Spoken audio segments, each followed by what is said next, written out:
I wanted to ask you, just talking about relationships with girls, about there's a chapter in your book about bullying versus conflict. And I really want to explore that because it's an interesting topic because bullying seems to be one of the biggest challenges in our schools and outside school now with social media and parents are navigating those challenges themselves and trying to understand how to support their kids.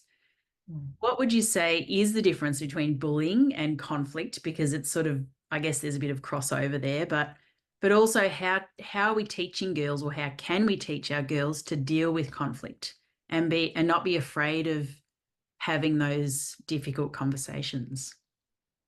Yeah, I think that's really pivotal. And that, I mean, I'm talking about conflict versus bullying in grade 2.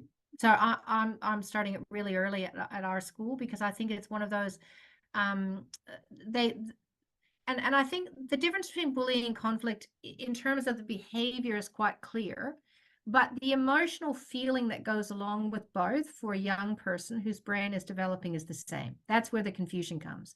So bullying is targeted, it's relentless, it's ongoing, it's often one-sided, it's in a position of power, and it can have profound and huge impact on somebody's mental health over long periods of time. And it needs to be managed really differently to conflict. But most of the time at schools that are managed really well with really good protocols and procedures, it's around conflict. And so conflict is more two-sided. It is more around a disagreement, miscommunication, feeling hurt by something. It might be a response to what we call mean on purpose, that use strong language, mean on purpose, so one-off incident. That's not bullying. That's being mean. So there's mean on purpose, there's bullying, and there's conflict. So those things are quite different in terms of their lanes.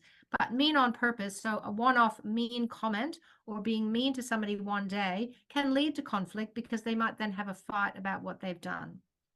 But in a young person's brain and in a young woman's brain whose relationship is everything, and also not being able to see from the other person's perspective because the brain hasn't fully developed, all they feel is, I'm hurt, I've been harmed, people have been mean to me, and I feel wounded.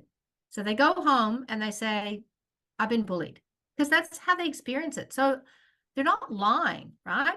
That's how they feel. And they've got illiteracy. I've been bullied. I've been attacked, because it's hard for them to take account of what they might have done to contribute, but also they feel really hurt. And when you feel really hurt, or when